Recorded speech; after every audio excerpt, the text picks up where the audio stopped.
بسم اللہ الرحمن الرحیم۔ آج کے سبق میں ہم بیت الخلاء میں داخل ہونے سے پہلے کی دعا اور بیت الخلاء سے باہر آنے کے بعد کی دعا پڑھیں گے۔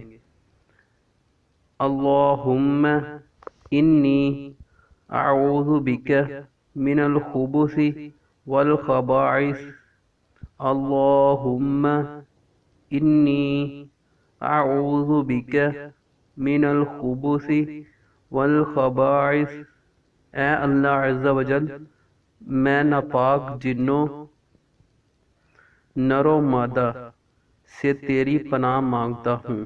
بیت الخلاء سے باہر آنے کی دعا۔